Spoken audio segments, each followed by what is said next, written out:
Attention et bienvenue! Je vais encore vous parler du produit scalaire aujourd'hui dans la leçon de vie numéro 20, mais pas de la même façon que j'en ai parlé avant.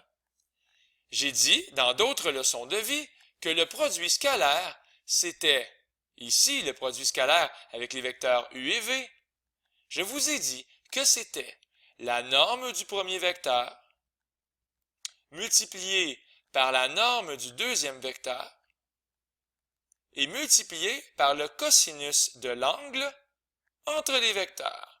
C'est ce qu'on a vu dans d'autres leçons de vie. Donc, dans d'autres leçons de vie, je vous ai parlé du produit scalaire avec des normes et des angles. Aujourd'hui, avec la leçon de vie numéro 20, je vous parle du produit scalaire avec des composantes. Des composantes, donc complètement différents. Mais pourtant, la réponse va être totalement bonne. Par exemple, ici, on a le vecteur U. Les composantes sont 3, 4 et le vecteur V, les composantes sont 2, 5. Je vous annonce, je vous informe, je vous transmets le message que le produit scalaire, ici, entre les vecteurs U et V, va tout simplement être 3 fois 2 plus 4 fois 5. Exactement, on a un 3 et un 2 ici, comme ici on a un 3 et un 2. C'est sûrement pas un hasard. Et on a aussi un 4 et un 5, comme ici, un 4 et un 5. Donc, le produit scalaire entre les vecteurs, 3 fois 2, 6 et 4 fois 5, 20, 6 plus 20, ça fait bien 26. Que c'est étrange! Vraiment, c'est étrange, mais il y a quelque chose qui peut nous rassurer. Le produit scalaire entre deux vecteurs, ça ne donne pas un vecteur, ça donne un nombre, comme ici, 26. Autrement dit, est-ce que ça va toujours marcher ça? La réponse est oui. Si les composants de mon vecteur U, c'est AB et les composants de mon vecteur V, c'est CD, mais pour bien préparer ce qui s'en vient, je vais mettre du vert. Ça va être écrit A fois C, comme ici 3 fois 2. Puis du rouge, ça va être écrit B fois D, comme ici 4 fois 5. Et c'est ce qui va apparaître. Maintenant, je vous présente une autre définition pour le produit scalaire. Donc, le produit scalaire entre les vecteurs U et V, c'est AC plus BD. Encore une fois, avec des couleurs, puisque c'est une demande générale. Voilà. Alors, c'est très étrange, au risque de se répéter. Ici, on est dans le monde merveilleux des normes et des angles, et ici, on est vraiment dans le monde merveilleux des composantes. Et pourtant, les deux façons pour calculer le produit scalaire sont bonnes. Alors, étant donné que c'est étrange et que vous voulez comprendre pourquoi lorsqu'on est ici, on a le droit d'aller là-bas, je vais vous inviter à écouter la leçon de vie numéro 21, dans laquelle, en quelques minutes, je vous informe, je vous explique pourquoi que ça ici, avec les composantes, c'est bon, pourquoi c'est valide. Alors, une belle leçon de vie qui vous attend. J'espère que vous allez l'écouter, un sourire aux lèvres, vous pouvez avoir des biscuits, ça ne dérange pas, je ne le dirai pas à personne. Maintenant, j'aimerais encore vous dire 2-3 trucs à propos du produit scalaire. Le produit scalaire sert à prouver que deux vecteurs sont orthogonaux. Le produit scalaire sert à prouver qu'il y a un angle de 90 degrés entre des vecteurs. En fait, lorsque des vecteurs sont orthogonaux, le produit scalaire donne 0. Alors, lorsqu'il y a un angle de 90 degrés entre des vecteurs, ça devrait donner 0. Comme on a vu dans une autre leçon de vie, avec le travail en physique, si l'objet se déplace vers la droite et que moi j'ai tiré vers le haut, ben, j'ai pas vraiment effectué de travail en physique. Le travail, c'est un produit scalaire. Et ici, je n'ai pas contribué au déplacement de l'objet. Et il y a un angle de 90 degrés, soyez pas surpris. Le produit scalaire doit donner 0 lorsqu'on a un angle de 90 degrés entre les vecteurs. OK? Est-ce qu'ici on a un angle de 90 degrés? Sûrement. Prenez le vecteur V et amenez-le ici, doucement. Faites-lui pas mal. On va l'amener à la même place, au même point de départ que le vecteur U. Alors, vous faites un beau dessin, s'il vous plaît. Peut-être que là, on le voit mieux, que l'angle ici entre les vecteurs, c'est 90 degrés. Alors, si on a les composantes A et B pour le vecteur U, qui sont 2, 4, et les composantes C et D pour le vecteur V, qui sont moins 2, 1, Bien, on a vu tantôt que si on faisait AC plus BD, bien, c'est ça le produit scalaire. J'espère que ça va nous donner 0 parce qu'il y a un angle de 90 degrés entre nos amis les vecteurs. Alors, c'est parti.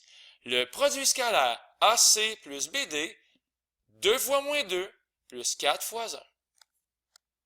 C'est parti. 2 fois moins 2 plus 4 fois 1. Ce qui va donner moins 4 plus 4 et ce qui va donner 0. Alors, quand ça donne 0, ça veut dire que les vecteurs, bien, il y a un bel angle de 90 entre ces vecteurs-là. 90 degrés, en fait, je devrais dire. Sur ce, peut-être que c'est un peu perturbant cette matière-là à propos du produit scalaire. J'aimerais vous dire ceci, pour ceux qui cherchent un sens à leur vie. Le produit scalaire, on s'en sert pour le travail en physique. On s'en sert aussi, comme je viens de montrer juste plus haut, on s'en sert pour montrer qu'il y a un angle de 90 degrés. Mais on peut aussi s'en servir pour trouver la mesure d'un angle. Alors ici, pour trouver la mesure d'un angle, voici une troisième utilité pour le produit scalaire. Alors, trouver la mesure d'un angle. Alors, supposons que mes vecteurs ici sont au même bout et que je veux trouver la mesure de l'angle entre ces vecteurs-là. Qu'est-ce que je peux faire? Bien, tout simplement ceci. Je ne sais pas si vous êtes conscient, mais je vais encore m'apprêter à écrire une autre fois la formule. Donc, la norme du premier vecteur, multiplié par la norme du deuxième vecteur, tout ça multiplié par le cosinus de l'angle entre les vecteurs. Ben moi, si j'avais la folie suivante, que de diviser par le produit des normes, donc je divise par la norme du vecteur U et je divise par la norme du vecteur V, et je le fais de chaque côté, parce que je ne suis pas un tricheur. Qu'est-ce qui va se passer?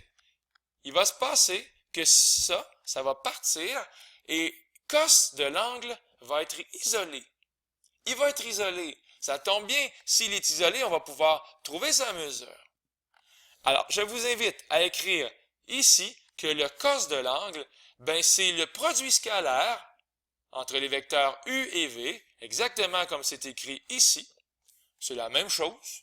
Divisé par le produit des normes, exactement comme c'est écrit ici.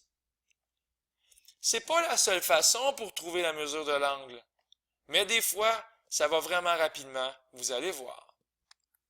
Alors, un petit peu de ménage et c'est parti.